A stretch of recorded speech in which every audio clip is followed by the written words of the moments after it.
Non, c'est juste après, c'est tendance, la nuit continue.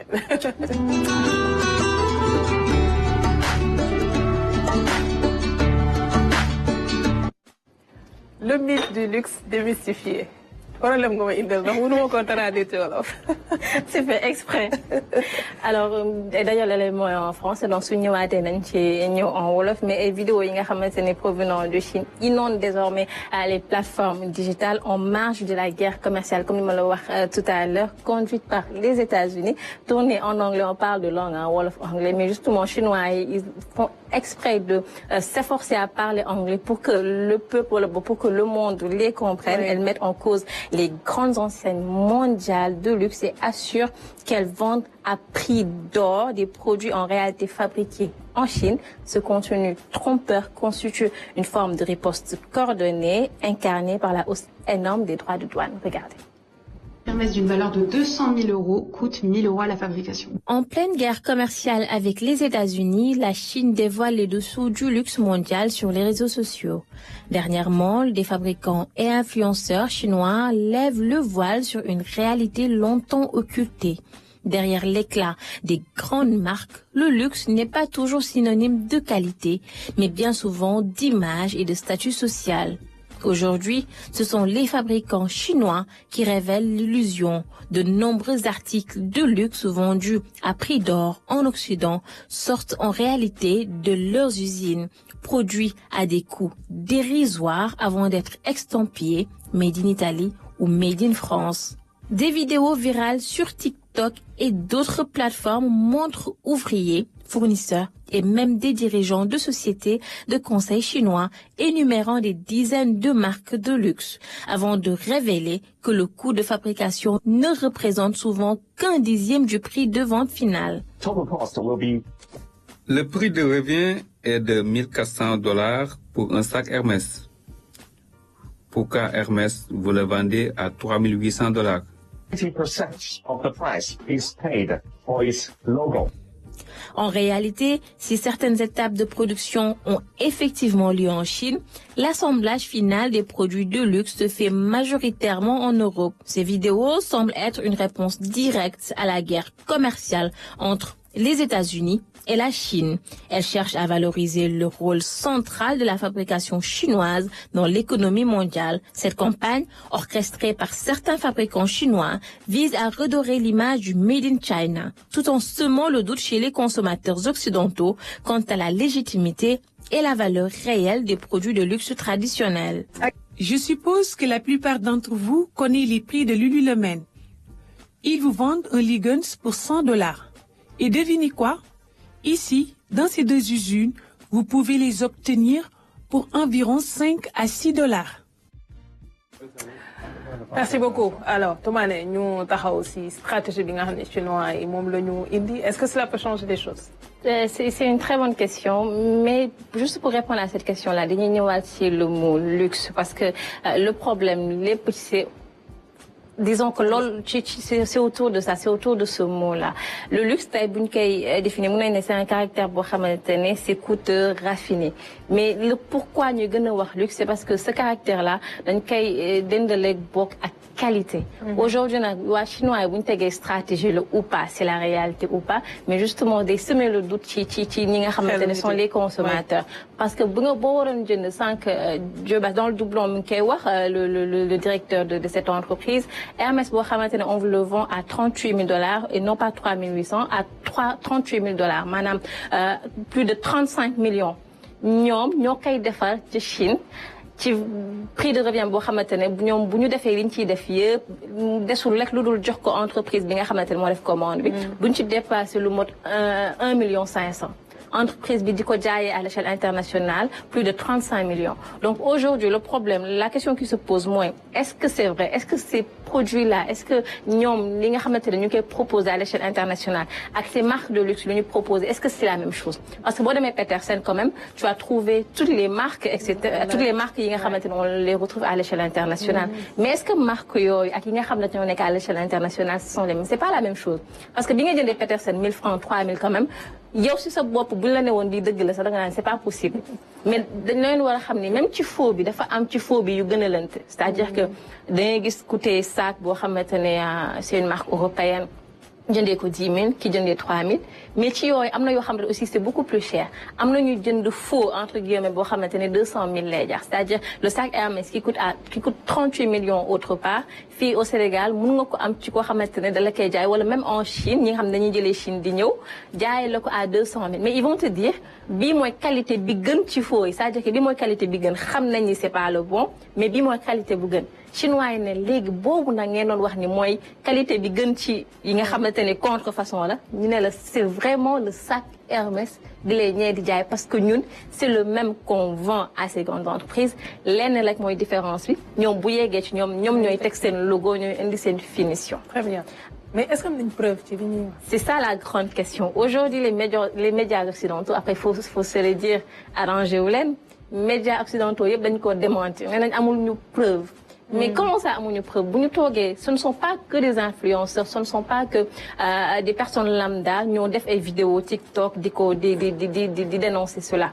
Ce sont également des directeurs d'entreprises de grandes industries yi nga xamante ne moo nekk Chine ñoo génn carrément ci seeni page officielle te waxuñu en général ils ont cité des noms de maisons de couture ils ont cité des noms de marques yoo xamante ne c'est à l'échelle internationale Louis Vuitton je les cite Prada Armani Dior etc dañ leen cité carrément maintenant lan la ci justice wax parce que ñoom bu fekkoon tamit vraiment à mon avis que li ñuy wax amuñu ci dëgg wala boog stratégie dong la je pense que ñu nañ am réserve par rapport ak li ñuy def parce que dañuy wone logo tudd ko wax détail benn par benn maintenant tu parles de preuves les occidentaux nee nañ loolu du preuve et encore peut-être pour terminer ak peut-être une interrogation boobu xam ne peut-être tu te poses la question mooy par rapport ak ñoom est-ce qu'ils ñu ngi défendre ou pas ces grandes marques ñëpp génnuñu coolu li muy bëri yëpp Chine ñi muy bëri yëpp ñëpp génnuñu démentir quelques rek ñoo démentir ñu ci mel ni Louis Vuitton moo génn ne non moom ay produits yi muy proposé à l'échelle internationale c'est made in Italie made in France mais jógewul Chine beneen aussi ñu ngi koy expliquer lu le monde mais xamante ne dafay defar ay tenues de sport leggings yu muy jaayee $100 la dame expliqué ñu que ni yi muy jaayee $100 ñoom ñoo leen koy jaay te $6 lañ leen di jaayee benn bi ñoom ñuy jaayee $100 ñoom aussi génn nañ démentir ne oui am nañ ci processus de fabrication bi benn partie ci chaîne bi nga xamante ne Chine lay jóge mais c'est juste 3% ci produit bi alors que ñoom nee nañ lépp ñoom ñoo koy defar de l'autre côté ils ne font que rassembler et s'il le faut mettre les logos ils sont allés plus loin les Chinois ils ont même donné des liens c'est-à-dire que là présentement ñu bëgg def business c'est que dañoo mën sot nag.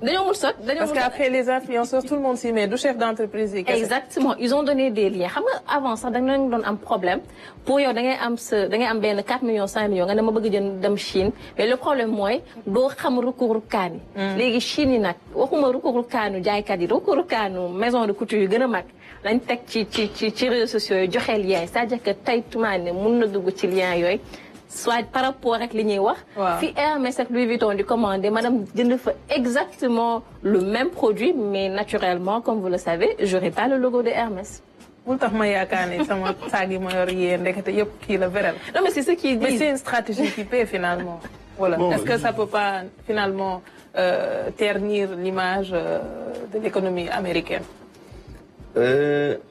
Déjà, merci à Toumani pour l'élément. Franchement, ça montre que tu es présent sur les réseaux et que tu suis bien. Merci, tu es bien. L'autre aspect, il faut le dire, guerre,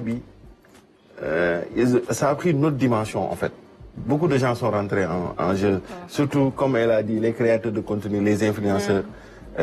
Ni yamuñu taxaw ci réseaux sociaux naan adjuvant ak corona ak genre affaire yooyu noonu franchement tu vois africain yi li ñuy day seen bopp ñu ngi à la traite non laisse tomber mais c'est juste pour dire que ni aujourd'hui ils ont montré une facette de li nga xamante ne beaucoup de gens le savaient déjà que les grandes usines des multinationales ñu ngi foofu tout le monde le savait maintenant nag dénigrer une marque ne veut pas dire qu'aujourd'hui que cette marque-là va perdre de sa valeur en fait parce que soo xoolee dans la stratégie américaine que Donald Trump est en train de déployer moom dafa bëgg faire revenir toutes les grandes industries yi nga xamante ne américains yi dañ ko doon def ci biti mu indiwaat ko foofu loolu tamit du arranger ñeneen genre chinois yi genre dëkk yooyu noonu et je pense que aujourd'hui c'est de bonne guerre c'est une guerre c'est une bataille de communication boo xamante ne am na déjà mais ñi nga xamante ne luxe da leen tax a jóg comme ni nga ko xamee je pense pas que lii mën leen influencer maintenant nag ñi nga xamante ne ñi yëngu dans le domaine du commerce du business ñoom mën na leen créer yeneen opportunité mais je pense que aussi tamit wane ni tamit que ñun suñu dëkk bi tamit war na mën a on a parlé de am na Diamniadio am na kii mooy parc industriel zone industrielle yi genre affaire yooyu noonu mais pourquoi pas ñun tamit ñu mën a teg ay trucs pour attirer toutes ces parce que c'est de la liggéey la ay nit ñoo fay xëy di fa wàcc c'est vrai que c'est pas du travail bon marché mais au moins di nga mën a utal sa ndaw xëy sa ndaw réew ay liggéey et je pense que ça c'est très important parce que Chine su demee ba mën a am savoir-faire boobu nii parce que tey que ce soit sur le plan électronique sur le plan habillement il y a pas mal de choses yoo xamante ne foofu lay xewee maintenant nag ñoom dañoo kuuloon rek jàpp seen njàmbur gars yi cukkale ñu wane leen juste une partie de la guerre. Mais ils ont raison parce que finalement le luxe c'est juste le savoir-faire mooy finition bi nga doon wax tamit parce que bu ñuy wax originalité bi et tout mi ngi dans les détails ndax ñoom foofu la ñuy miser suñu les grandes marques on parle même plus de marque ñoom léegi maison nga doon wax sànq. Tout à fait maison pour wane nit ñi ci high level. Tout à fait c'est le rapport qualité-prix tout simplement mais ñoom aussi tour la ñuy jaay et je pense qu'à mon humble avis que aujourd'hui c'est vrai que wax ci coow li dégguñu ci Afrique mais je pense que l'Afrique doit en profiter c'est-à-dire aujourd'hui le Made in Sénégal moom amul kenn ku mën a toog ne non ñoom dañuy ñëw fii ñu wax leen lii ñu def leen lii peut-être des fois matière première bi mën na jógee à l'étranger mais on doit en profiter mettre en avant ce Made in Africa que ce soit surtout le Made in Sénégal que ce soit nos baskets que ce soit nos sacs suñu yére yoo xamante ne comme l'invité l'a porté aujourd'hui et sur le marché international aussi qu'on leur fasse comprendre que waa yéen a ngi naan waa chinois ou pas qualité ou pas mais léegi na suñu ay produits mi ngi nii et que influenceurs à mon avis war nañ jouer rôle boobu aujourd'hui sur les plateformes c'est vrai ñu ngi sensibiliser mais bi aussi man à mon humble avis war ngeen ci génn carrément def ci ay vidéo profito wane produits yi nga xamante ne suñu ay doomu réew ñu ngi koy def. da ngay mel ni Oumy Ndour. waaw ñu ne moom day promouvoir. ñi nga xamante dañuy nekk fii di ay maison de couture et autres ak ñeneen ñu yëngu ci wàllu accessoire. sa saagu Prada ma gisee vrai la. ay vrai la waaw non léegi moom effectivement c'est vrai. man daal la leçon que j'en tire mooy xam nga d'habitude xam nga jigéen ñi dañuy bëgg marque telle. te duñu yor nag dañuy jënd te yoruñu. boo gisee ñu def Louis Vuitton rek yow for na ci yow. ñu bëgg a griffe da nga xam ne c'est un sac de marque. mais au fond on se dit que quand même am na escroquerie bu nekk ci biir.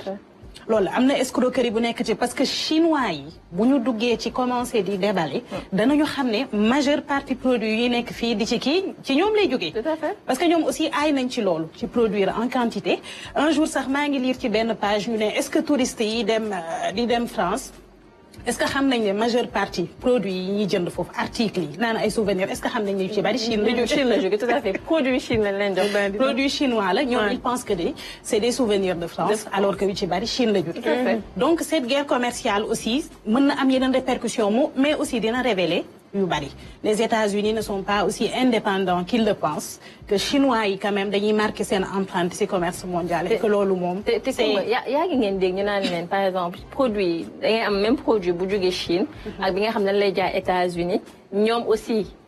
je pense que ci problème bi nous daal on est gagnant nous Africains. parce que da ngay gis produit boo xamante ne vous l'achetez au même prix fii Sénégal ak fii damay génn sax ci saak yi ak tout ce qui est luxe. mais bi ñuy yóbbu États-Unis mooy ëpp qualité mooy gën a baax que bi ñuy indi Chine. donc da ngay dem sax ba Sénégalais yi ñoom seen bopp dafa leen wóor que ni bu ñu demee États-Unis di jënd. li ñuy jënd Chine la jógee de mais dañuy préférer jënd ko États-Unis parce qu'ils sont sûrs que qualité bi mooy gën sax Chine bi ñuy indi fii suñu ay marché. donc dans tous les cas nous sommes gagnants machallah. merci beaucoup Toumane avant ñuy dem ci clip du jour bi on en profite pour ziar Abdou Aziz Ban parce que nee na mu ngi seetaan jamono ji moom ak le directeur du CESTI. il est bien Mamadou Ndiaye nga xamante ne ñu ngi fële ca Marseille donc ñu ngi nuruwaale tamit. directeur vite fait de la koy indil il est bien. reviens-nous vite s'il te plaît.